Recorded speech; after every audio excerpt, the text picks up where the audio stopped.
Without help, could there be more loss of life on the MS Zaandam? Cruise companies have extended their shutdown, and Carnival, they're looking for money. We'll look at these stories, plus we'll talk to our friend Emma in the UK on today's episode of the Lido Loca Cruise Show.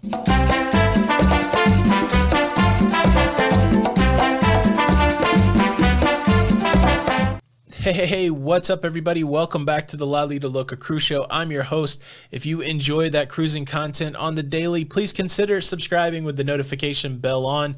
We do have a few stories today. The first story is the beleaguered story of the MS Zaandam. It's been a tumultuous tale. The MS Zaandam leaving Buenos Aires, Argentina on March the 7th with the goal of cruising for 14 days, eventually arriving in San Antonio, Chile. But we know the story. Just a week after that cruise started, everything began to shut down, and there was nowhere for the passengers on that cruise ship to disembark, turned away by many ports in South America. Really, as their cruise was ending, people on that cruise ship started getting sick with flu-like symptoms, and that's where the challenges really began.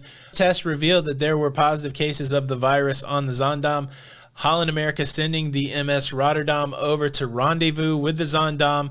They exchanged provisions, and they took the healthy passengers off of the Zaandam and put it on the Rotterdam, and both ships started making their way north with the goal of getting to Florida. They had to wait until they were cleared to transit the Panama Canal. That permission was given, and on the 29th of March, they made their way through the Panama Canal, and now they are just 3 days south of Fort Lauderdale. Originally, it looked like Fort Lauderdale would accept these cruise ships. They were laying out provisions, but just in the last 24 hours, both the governor of the state of Florida and the mayor of Fort Lauderdale really saying they don't want the people there. They don't want these cruise ships to drop off sick passengers into their community. The governor saying that they would run it up the chain all the way up to the White House to make sure that these passengers were not allowed to disembark. And so yes, Holland America Line, these passengers on the Zaandam and the Rotterdam, they wait to hear what happens. The resistance to allow these cruise ships to dock has prompted Holland America Line President Orlando Ashfords to release a statement appealing to humanity to see if we can do something for the people on these cruise ships. In the statement that he released, he very clearly says that we've lost 4 lives on the Zaandam and that he fears that more lives could be lost.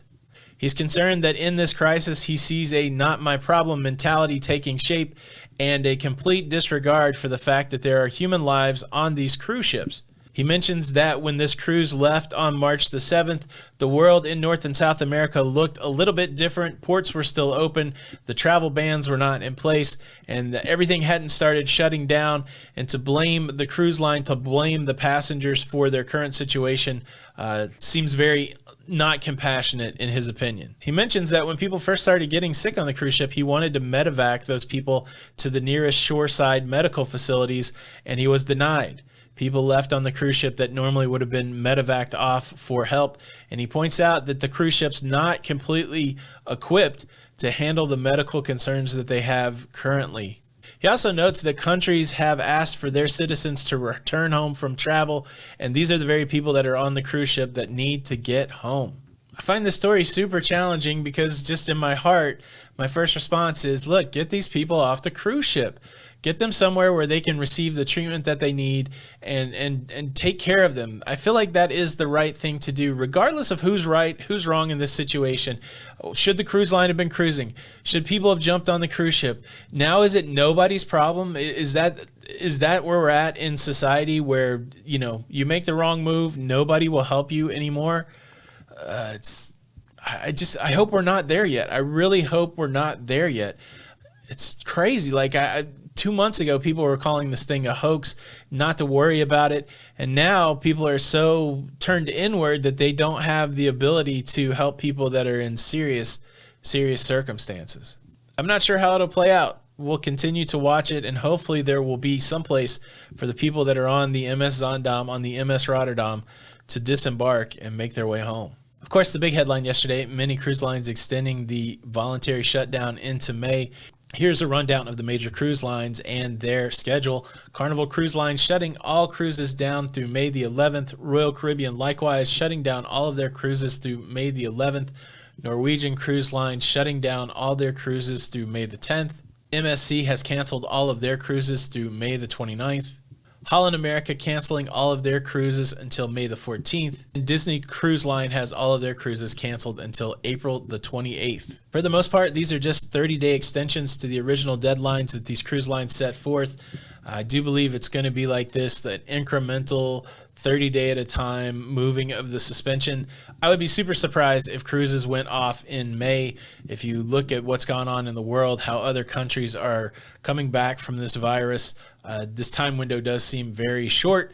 But again, these cruise lines are businesses trying to stay above water, trying to stay afloat. So I understand why they have these 30-day at a time incremental extensions of the shutdown. There was some conversation last week regarding the government stimulus package, the government relief package, and whether or not cruise lines would be eligible for it. Now, look, before I get too deep in it, I just want to say that all the major cruise lines are not asking the government for money.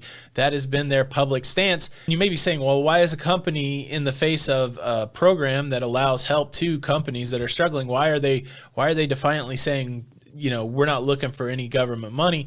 Well, it's probably because they know that they're not really going to be eligible for any government money. The government stimulus is really directed at helping American companies with a majority of an American workforce, and the cruise lines, they're not that. And so the cruise lines definitely coming out on the side saying, we're not looking for help. So don't worry about us. We'll do it another way. And one way that we see Carnival Cruise Line doing that is they are working on securing $7 billion in funding. This funding will come in several forms: debt based on assets, convertible notes. Many financial levers will be pulled to get Carnival the cash that they feel that they need to stay upright in this challenging situation. The goal is, with this amount of money, this amount of cash, the company should be able to ride out the current crisis and prepare it to return to service, hopefully in the near future. Other cruise lines doing the exact same thing. Royal Caribbean last week activating its financing, activating its access to liquid cash. So the cruise lines pretty much saying we're not looking for a handout. We're going to do this on our own. It will be interesting to see if that continues to be the message going forward as these shutdowns continue to extend. One of the interesting aspects of this isolation is the isolation. And so I've kind of challenged myself to reach out beyond the studio here, beyond our little headquarters in Florida, and have some conversation with people around the world. Yesterday, I had the opportunity to talk to our friend Emma from Emma Cruises about what's going on over there in the UK. We had a really great chat. We talked for about an hour, and there is going to be a Lido Loca podcast episode coming out featuring my conversation with Emma, but I thought that I would just give you a little bit of a taste of it here. This is Emma talking about what it's like to still be working, albeit from home, over there in the UK. So is a typical work day in the UK, is that an 8-hour gig? Do you get a lunch break? What's the cultural differences between here and there? Oh, wow. So, I mean, for me, I work 9 to 5 and have an hour for lunch, which I think is about as good as you're going to get. Yeah. The main difference for us is, of course, our annual leave here. We get a lot more annual leave than you guys, and it's a lot more flexible. I have a lot of American friends, and they tell me they've got 5 days off a year or 10, and blows my mind. I don't know how you guys do it. Do you get how much vacation time do you get? Yeah, so our legal minimum is about 4 weeks. So whatever you normally work, if you work full time, you'll get 4 weeks. If you work just 2 days a week, you'll get 4 times 2. But that's the absolute bare minimum. I have friends who get 30, 35 days off a year, plus the ability to do more flexible time on top of that. 35 I get days. the bare minimum. Yeah, I get the bare minimum of 22. And we complain about that so much where I work. It's an outrage. And then I have these American friends. I used to work in Asda, which is the UK Walmart part. It's the same company. And I got this 4 weeks off a year. And I had friends who had to work for the first year without any time off, I think. And They just hated me because they were saying, it's the same company and you're getting time off and I'm having to work. And I felt really bad, but I don't know how you guys do it. You guys work so hard. Not saying we don't, but you Americans work so hard. Do they limit how much of that time you can take consecutively? Could you take 2 weeks off, 3 weeks off in a row, or do they really try to just limit you to 1 week at a time?